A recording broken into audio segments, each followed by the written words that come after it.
Cavendish is going to burst for the line. The Manx missile is back.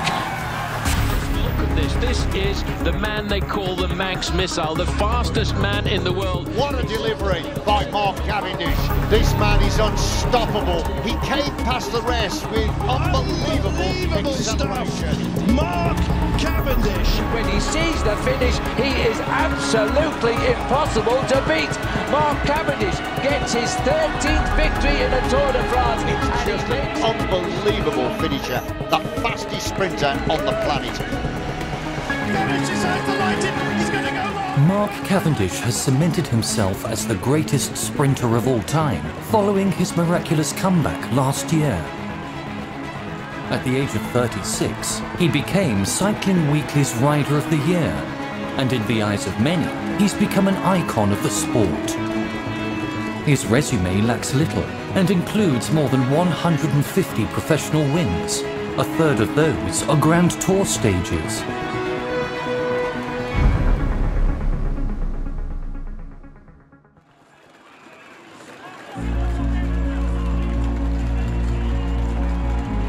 The Manx missile was born to sprint. A pure sprinter who is equipped with fast-twitch muscle fibers, allowing him to accelerate instantaneously with explosive power and reach top speeds of nearly 80 kilometers per hour. Growing up in the Isle of Man, Mark developed a passion for speed. But his speed is just one of the many keys to his success. Over 70% of a sprinter's work goes into fighting drag. That's where aerodynamics come into play. Professional teams spend so much time, effort and money studying their riders' positions on the bike, looking for ways to improve them. However, using an aero position in a sprint comes with a cost.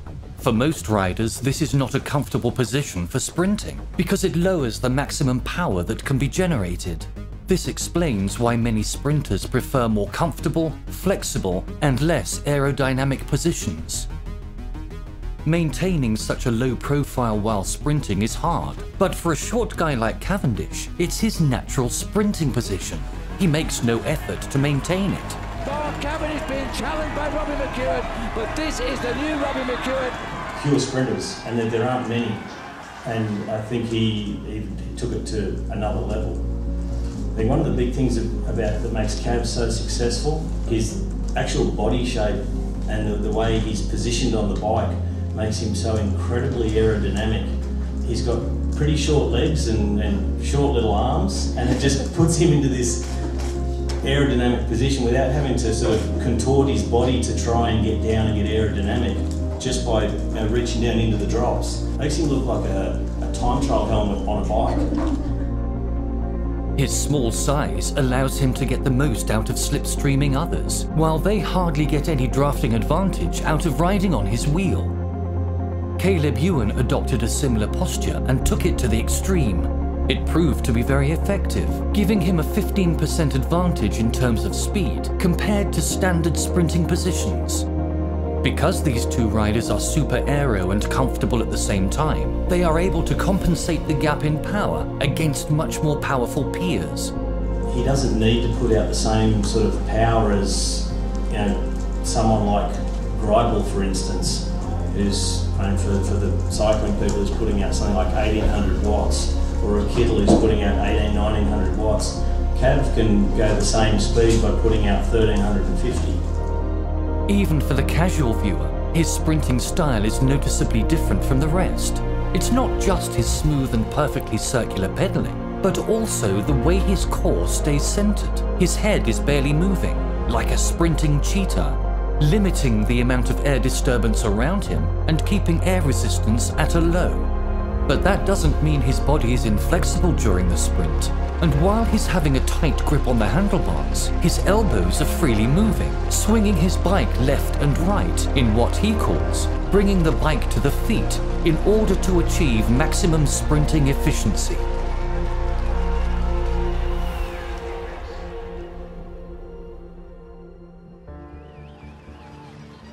On an ideal day, Cavendish would have a number of teammates do the work for him as the race approaches the finish. It's called a lead-out train. Their job is to keep the race under their control and carry Mark to the 200 meters to go marker. When the train is lined up, each rider is doing nearly 40% less effort than the rider in front of him. By sitting at the back, Cavendish can travel at the same speed as the rider at the front while barely pedaling. He doesn't necessarily need a team around him in order to get a win, but it makes his job a lot easier. Cavendish is a man who calculates every detail in his head. Like anyone who is obsessive-compulsive, he wants everything to be perfect. In an old interview, Mark said, "It's not just about my frontal area in a sprint, it's everything beforehand. How I ride in the peloton, my pedaling action, how I sit. I save so much energy for the finish." Mark does very minimal effort throughout the day. When there's a possible sprint at the end of the stage, he doesn't put 100% effort into the intermediate sprints, even if the two sprints are hours apart. At the end of the race, he knows exactly how deep he can go. And he's not only good at managing effort throughout the race, he also excels at managing his efforts throughout the final sprint as well. When he's fresh, he could pull off an 18-second sprint, while an exhausted Cavendish might prefer jumping on the wheels of other sprinters and launch the sprint a few seconds later.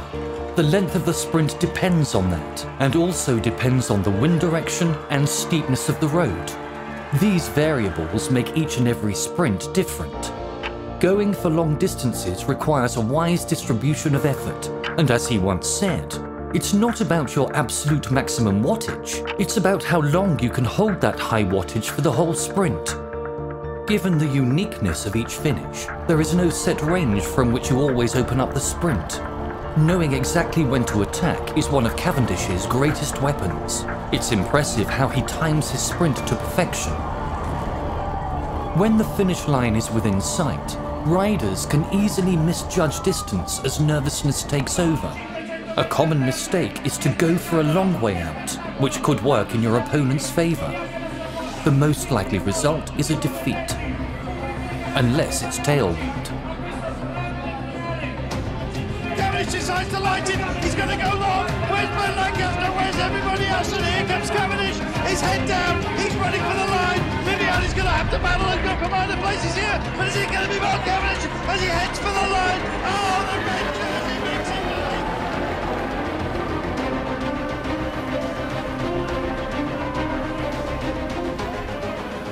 In this sprint, Cannondale, the team in green, were counting on their lead-out train to deliver their man to the 200 meters point. But Cavendish decides to open up the sprint from 350 meters out, surprising everybody with a very early jump. When everybody started accelerating, he had already picked up momentum and was on a par with them in terms of position. Had he waited till the 200 meters marker to launch his sprint, winning would have been impossible. He was able to cover that distance in 15 seconds. That's a very long range, but thanks to the tailwinds and the surprise factor, he managed to pull it off.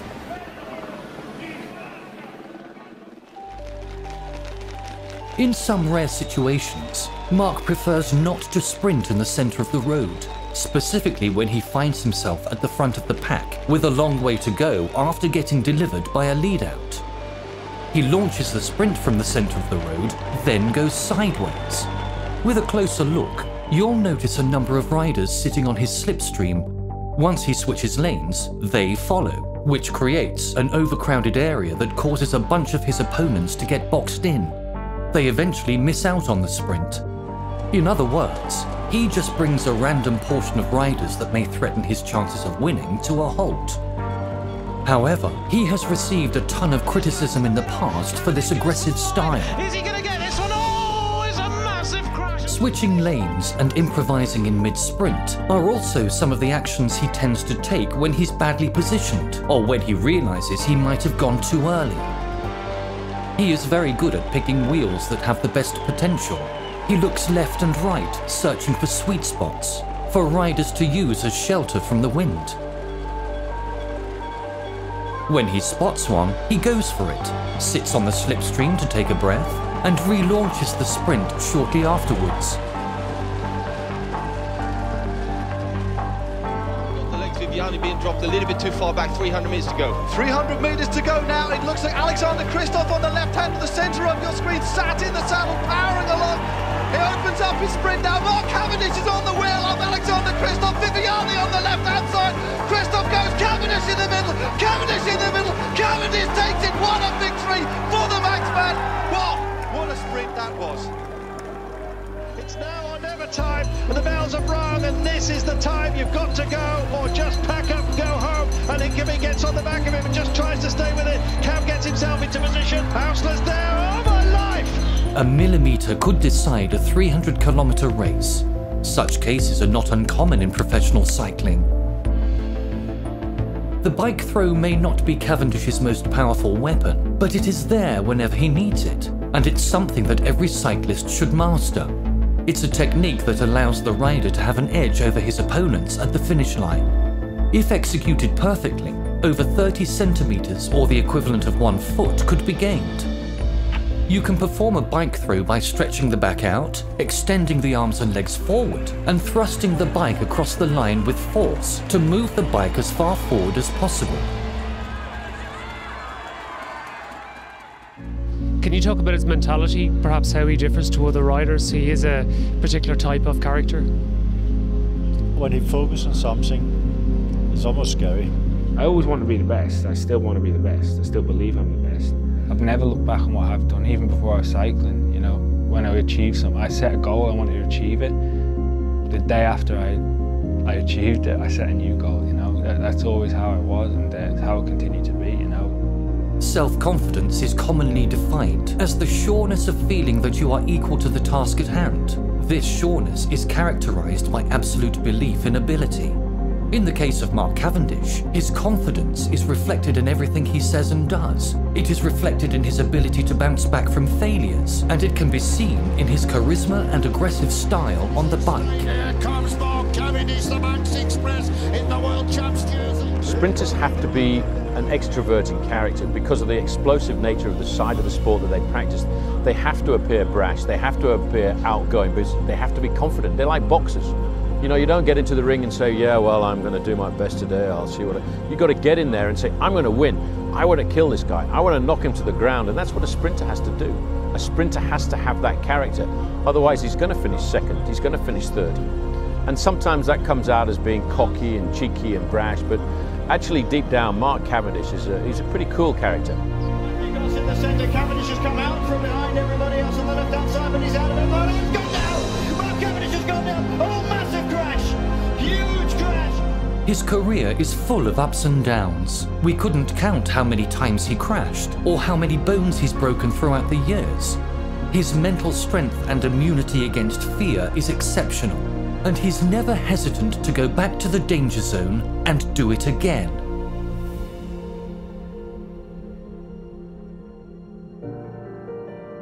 Cavendish's downfall began in 2017 after he was diagnosed with the Epstein-Barr virus. It prevented him from performing at the highest levels for over 2 years. In that period, he went through numerous bad experiences. Not again. I think it's Cavendish. Nothing seemed to be going his way. His inability to compete consistently was starting to take its toll on his mental health, something that led many cyclists before him to retire. It was downright depressing for one who once was cycling's undisputed sprint king. Mark Cavendish, I can see it, and it was a really hard day for you. I see you're getting emotional. How was your day? That's perhaps the last race of my career now. It's up a little bit. Do you really think this is your last race? Maybe, yeah. Did you want to show something? But there's one thing that sets successful people like Cavendish apart from the rest. He is not a quitter.